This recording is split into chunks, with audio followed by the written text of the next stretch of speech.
안녕하세요. 배우자 외도 당당히 바란다. 여풍당당 상담계 해법 있는 바람 좋지 묻지마 간디. 근성 있는 외도 해결 변호사 이긴다 조변 조준영 변호사입니다. 네, 반갑습니다. 자, 오늘의 주제는 이게 또 이런 거 주제를 성관계 할 때 네. 그 바람난 남편이 네. 이것도 약간 좀 남자의 약간 그 생리적 속성을 좀 알 필요가 있어가지고 제가 이거 필요합니다. 저 별로 저는 선정적인 거 이렇게 좋아하진 않아요. 네. 이걸로 조회수 올리는 사람들도 많은데 저 별로 그런 제목도 뭐 그렇게 노골적으로 하고 싶지도 않고 그래서 제 제목을 보면 그냥 잔잔하잖아. 잔잔해. 별로 흥행에 이렇게 뭐 어떤 분은 어떤 직원은 그리고 제 뭐 지인들은 야 이런 식으로 이벤트 한번 해봐라. 뭐 특별 누굴 출연시켜라. 하려면 하지. 안 해. 그냥 쭉. 원래가 진짜 내공 깊은 그 프로그램은 그런 변칙을 안 써요. 전공법으로 쭉 가는 거거든. 그럼 뭐 변칙 뭐 중간에 뭐 이벤트하고 별 의미 없어. 네. 그런 건 그래서 사실 전 뭐 성적인 것도 많이 안 다루잖아. 한 10개 할 때 뭐 하나 할까 말까? 거의 안 하지 뭐. 근데 이거는 좀 알아야 될 것 같아서 오늘의 주제 뭐냐면 이게 성관계를 바람이 났는데 이제 성관계를 하는 거야. 성관계 하는 인간들이 있잖아요. 하는데 배우자랑요? 배우자 아내한테는 안 하는데 상간녀한테만 하는 것들이 있어. 몇 가지가 있어. 물론 그게 이제 이거 100%는 아닌데 제 오랜 경험칙과 제 오랜 이제 상담의 경험칙으로 봤을 때 통상적으로 이런 케이스가 굉장히 많더라. 성관계를 하는 도중에요? 예? 성관계를 하는 중에? 아니 하는 중에 하는 게 어디 있어?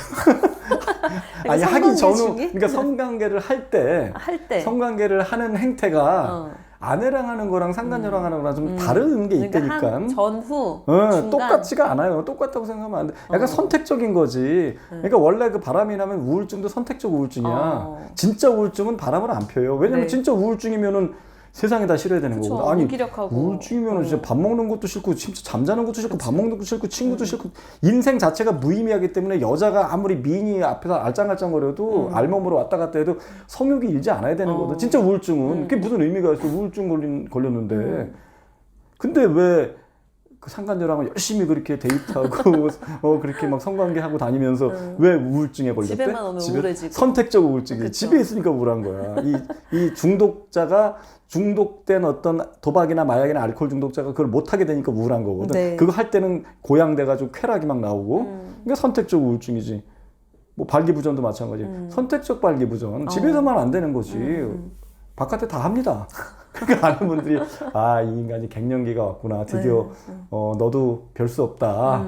젊었을 때 잘 나갔던 뭐 김철수 뭐 이럴 때면 김철수 아무개 야 너도 끝났어. 같이 늙어가는 거야. 아내분 중에 이제 그런 생각을 하는데 오산이지. 정말 착각하시는 거지. 그러니까 헛똑똑이들이 많아. 아내분들 중엔 또 직장 생활도 많이 하고 남자에 대해서 잘한다고 보는데 헛똑똑이들이 많아. 뭘 같이 늙어가. 바깥에서 열심히 하고 다닙니다. 약을 먹으면서 하거든. 약 먹으면 80대들도 20대처럼 해요. 그게 마법이야. 진짜 인류의 진짜 10대 발명품 안에 들어간다니까. 비아그라 같은 게. 진짜 그러니까 선택적 발기부전이야 그것도. 뭐 연락 받는 것도 선택적 아내 연락은 안 받아. 막 씹고 막 이러잖아. 막 답도 늦게 하고 단답형으로 하고. 상간녀랑 하는 거 봐 난리가 나지. 특히 아내가 바람난 경우 이제 남편분들이 이제 저는 이제 남편분들이랑 상담 많이 하잖아요. 깜짝깜짝 놀라. 아내가 바람난 것 같아. 그래서 차에다 녹음기를 넣은 거야. 아니면 블랙박스를 본 거야. 깜짝 놀라는 거야. 맞아요. 내 아내한테 이런 목소리가 나오는 얘기야. 자기야. 그러면서 어디야. 그럼 굉장히 지고지순 순종적이고 애교에다가 막 아양 떨고 코맹맹이 소리. 자기야. 그래. 자기 진짜 멋지다. 자기한테는 평생 그런 적이 없대. 신혼 때도 안 그랬다는 거 자기한테. 그래서 그것 때문에 남편분들이 충격을 받는 거는 내 아내가 다른 남자랑 성관계한 거 가지고 사실 충격을 많이 받는데 그거보다 더 충격받는 게 그런 나한테 하지 않았던 그런 멘트, 음성, 그 목소리, 코맹맹이 소리 그게 나온대. 막 온갖 교태를 다 부리면서 교태를 부리면서 그게 녹음이 이렇게 쭉 되잖아요. 그러니까 상간남이랑 끊고 중간에 뭐 남편한테 전화 와서 남편 통화되는 거가 쭉 녹음되는 경우가 있는데 목소리만 들어도 누구랑 통화하는지 다 알 수 있어. 조변님 이제 많이 들어봤잖아. 증거를. 저도 목소리만 들어도 운전하면서 어디야 그러면 그렇게 그러고 나서 이제 바로 남편이랑 통화를 하는 거야. 그러니까. 왜? 왜? 뭐? 거기 가지 뭐. 나 지금 왜 데려가는 거 알잖아. 뭐 있던 식이야. 그러니까. 남자들도 그러잖아요. 근데 남자들도 아내랑 그렇지. 통화할 때는 좀 이렇게 무뚝뚝하다가 상간녀랑 통화할 때는 그렇지. 되게 애교 다정다감. 부리고. 근데 여자가 좀 더 심한 것 같아. 여자가 편차가 더 심하더라고. 여자들은 이게 바로바로 티가 나더라고. 네. 코맹맹 소리가 이게 장난 아니라니까. 그러니까. 자기야. 흉내도 못 내겠어. 아주. 그래서 이게 선택적인 거야. 네. 근데 착각하는 거야. 아니 집에서 저렇게 못하니까 바깥에서도 못할 거라는 거. 성관계도 마찬가지지. 상간녀한테 할 때는요. 저는 감히 단언하건대 아무리 팔팔한 30, 40대도 저는 상간녀랑 할 때는 거의 발기부전제를 먹는다고 봅니다. 왜요? 자기가 성기능에 이상이 없어도 잘 보이려고. 그래서 첫 번째가 발기부전제를 복용한다. 문제가 없어도요? 그러니까 그게 이제 착각을 하는 거야. 아내 입장에서는 내 남편이 뭐 그렇지 뭐 아내랑도 잘 되고 진짜 정력도 세고 굉장히 지속력도 강하고 그 물건도 좀 부실하지 않고 좀 실하고 실하다는 표현이 좋은데 물건이 실해. 그러면 굳이 먹을 필요 없잖아. 먹습니다. 많이들. 의외로 저는 알지. 저는 이제 주변에 이거 쫙 그리고 상담을 많이 하니까 먹어 거의. 왜냐면 더 잘 보이려고. 아니 남자들은 그 약을 먹는 게 좀 자존심 상하는 일은 아닌 거예요? 모르게 먹는 거지. 그걸 어떻게 대놓고 먹어? 몰래 먹는데 이제 이런 거죠. 이제 뭐냐면 약간 키높이 깔창 이런 느낌인가? 키높이 깔창. 키가 큰데 키높이 깔창을 하는 거지. 키가 큰데도. 더 내가 커 기능에 문제 없고 잘할 수 네. 있는데 해결아 실수할까봐. 이제 당구 용어로 요즘에 그런 용어 쓰는 분들 옛날엔 당구 용어가 다 이제 일본 말인데 뭐 픽살이 막 이런 용어. 픽살이 날까봐. 이게 잘못돼가지고 픽살이. 혹시나 하는 마음에. 네. 특히 처음에 할 때. 네. 뭐 몇 번 이제 상간녀랑도 익숙해져서 내가 이제 기능에 문제도 없고 하면 굳이 안 먹는데 처음에 한두 번은 거의 먹는다고 보면 잘 보이려고. 네, 그래서 보통 그 약이 많이 발견되죠. 약을 발견하고 깜짝깜짝 놀라지 아내분들이. 그래서 저 사람이 저 약을 집에서는 전혀 그런 거 안 먹는데 그러면 또 그거 발견하면 딱 두 가지잖아. 첫 번째는 친구가 줬다. 거래처에서 줬다. 이거지 뭐. 그리고 두 번째는 너한테 하려고 그랬다. 뭐 너한테 하기는 그러면 아내한테는 솔직히 다 깔 수 있거든. 너 이거 먹는다. 그럼 와이프 딴에는 또 그런 거 좋아하시는 분은 좋아할 수 있지. 그래 좀 많이 좀 먹어라. 많이 좀 먹고 나 좀 오늘 나 좀 제대로 좀 해봐라. 좀 만족 좀 시켜라. 그것도 뭐냐 그동안. 뭐 이럴 수 있잖아. 네. 또 이렇게 친구처럼 이렇게 편안한 부부면은. 근데 어쨌든 상간녀랑은 거의 먹는다고 보시면 돼. 이게 모르는 진실이지. 그렇구나. 다는 아니야. 근데 저는 감히 80% 이상이라고 생각하는 거지. 그래요? 자, 두 번째 뭐냐면 희한하게 꼭 영상을 찍어. 두 번째 동영상 촬영하는 거. 이게 허락을 받든 안 받든 많이들 찍더라고. 근데 아내한테는 안 그런 경우가 많아요. 근데 어떤 경우는 물론 아내도 막 찍으려고 그러고 그런 거 있어. 막 심지어 어떤 사람은 와이프 거를 굳이 막 몰카를 찍고 막 이래. 아내가 이렇게 앉아가지고 뭐 쪼그려 앉았는데 팬티가 약간 뭐 애 보느라고 집에서는 편안하죠. 그렇죠. 막 그거 몰래 찍고 막 이런 인간들도 봤는데 네. 상담하다 보니까 보통의 경우는 이제 상간녀를 많이 찍죠. 상간녀랑 같이 이제 그 성관계하는 것 또는 막 그런 것들 또 희한하게 상간녀 중에 그걸 또 응하는 사람도 많고. 그렇죠, 맞아요. 거의 야동 수준인 거. 게다가 뭐 유부녀인데도 네. 유부녀면은 더 이게 조심스럽고 그렇죠. 그런 걸 찍는 게 증거 남기는 게 그런데도 희한하게 유부녀도 흔쾌히 막 같이 막 신나가지고 찍고 그런 경우가 굉장히 많더라. 그래서 이거는 이제 뭐냐면 약간 아내랑은 약간 정서적으로 이제 분리가 되는 거거든. 네. 아내는 그냥 애 엄마고 뭐 약간 이런 좀 설정이 된 거죠. 그래 머릿속에서 더 이상 좀 음탕한 행동은 좀 아내랑 하기에는 좀 껄끄럽다. 네. 그래 이거는 꼭 뭐 상간녀를 더 사랑하고 아내를 덜 사랑하고 또는 아내를 더 사랑하고 상간녀를 덜 사랑하고 이런 문제가 아니야. 그냥 정서적으로 분리가 된 거기 때문에 뭐 나하고는 영상을 뭐 안 찍는다고 뭐 나를 어떻게 생각하냐, 나를 뭐 상간녀보다 뭐 더 뭐 높게 생각하냐, 낮게 생각하냐 그런 차원으로 해석하지 마시라고. 그냥 단순한 정서의 분리다. 네. 예, 그렇게 해석하시면 돼요. 네. 세 번째는 물론 뭐 이거는 아내랑은 할 일이 별로 없겠지만 네, 네. 그렇게 차 안에서 해요. 차 안에서 하는 거. 차 안에서. 차 안에서 성관계하는 거. 왜 차 이게 차 안에서 많이 해. 이게 트렌드인가 봐 요즘에. 아. 요즘에는 저도 이제 상담을 배우자랑은 불편해서 잘 안 하는 굳이 그럴 필요 것 없죠. 같은데? 배우자랑은 집에서 얼마든지 편하게 할 수 있는데 희한하게 차에서 하는 이유가 이제 첫 번째는 뭐 돈이 없어서 그러겠습니까? 돈은 아닌 것 같고 첫 번째는 이제 굉장히 그 치밀한 인간들이 이제 증거를 안 잡히려고 차 안에서 하는 거는 사실은 그 어디 뭐 모텔 가서 결제하는 것도 아니고 미행으로 해가지고 사실 그 증거 잡기 어려워. 심지어 그렇죠. 그런 흥신소 같은 업체를 써도 네. 쉽지 않죠. 왜 차가 이렇게 들썩들썩 하잖아요. 그거 자체가 증거가 안 되잖아. 증거 돼요. 그래요?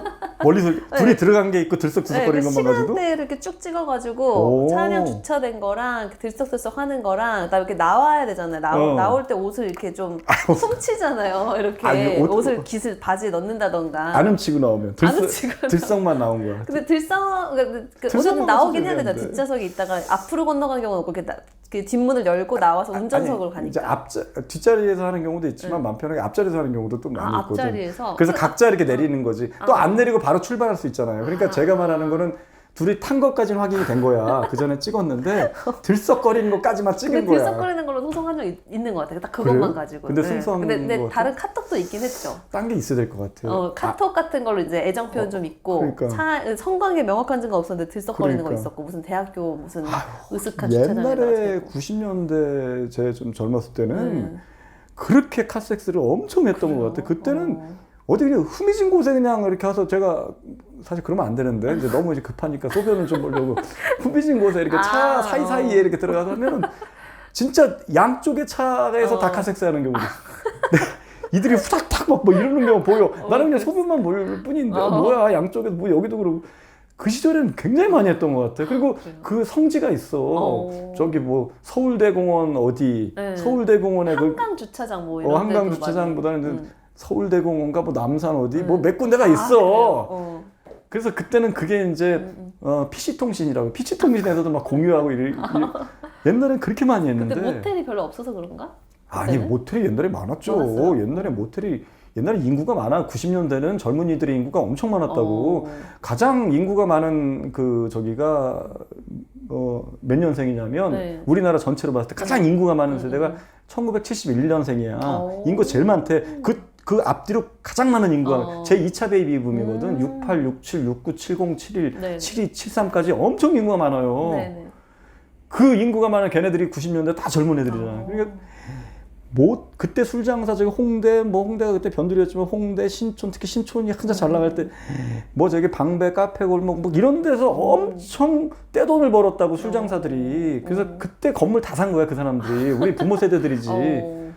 그때는 이제 술을 엄청 먹고 다니고 네 맞아요. 카섹스 엄청 다니고 진짜 길 가면 그냥 들썩거리는 게 바로바로 옆에 있었어. 세기말이네 세기말. 세기말이니까 99년도 세기말이었지 그때. 99년도에 엄청. 근데 오늘날도 엄청 그렇게 하더라고. 옛날에 뭐 그런 얘기 기억이 나요. 대학교 때 들은 얘기인데 뭐 이렇게 한강 주차장 같은 데 가면은 컵라면을 둘이 일단 안에서 먹으면 이렇게 김이 서리잖아요. 그럼 이렇게 안 보이게 되잖아요. 그렇게 해놓고 그 이후에 이렇게 한다고. 그 별의별 스킬이 많어. 근데 뭐 제가 스킬까지 굳이 얘기하고 싶지는 않고 뭐 제가 뭐 불륜을 조장하는 것도 아니고 저는 이거 이거 어려워 증거 잡기가. 이게 증거 잡기 어려우라고 하는 것 같아. 첫 번째는. 그리고 두 번째는 그냥 거기서 편한 거지. 그냥 얘기하다가 이렇게 즉흥으로 이렇게 되고 그러는데, 모르겠어. 어쨌든 그것도 이제 아내랑 안 하는 행태죠. 보통 상간녀랑은 굉장히 많이 한다. 의외로 그 차에서 하는 경우가 굉장히 많다. 생각보다. 그래서 증거 잡기가 굉장히 어렵다. 그래서 이 차에서 하는 경우는 진짜 어려운 부분이야. 근데 그나마 할 수 있는 거는 좀 블랙박스로 어떻게 본다든지 아니면 뭐 불법적이긴 하지만 뭐 녹음기를 무조건 넣는다든지 뭐 이런 방법밖에 없어요. 그러네요. 근데 또 교활한 인간들은 또 상간녀 차에서 해. 그래서 참 증거 잡기가 더 어려워. 이게 참 어려워. 그러니까 어쨌든 아까 조변님이 말씀한 걸 토대로 이렇게 들썩들썩거리는 거와 전후로 이렇게 태우는 것까지만 어떻게 포착을 하더라도 이렇게 소송이 가능한지 타진해 보는. 아까 그 영상 찍은 거에서 하나 이제 말하고 싶은 게 있는데 그 영상 남편이 상간녀의 영상을 찍은 게 증거로 낼 때 조심하셔야 될 거는 몰래 찍은 건지 아닌지를 보셔야 돼요. 그렇죠. 몰래 찍은 거 약간 각도가 이제 상간녀가 카메라를 보고 있지 않다던가 그렇지. 이렇게 뭔가 인식하지 못하고 있는 게 영상을 보면 알 수 있거든요, 사실은. 근데 그런 영상은 이제 불법적인 거죠. 성범죄가 해당이 되기 때문에. 근데 상대가 신고해야 되는 거죠.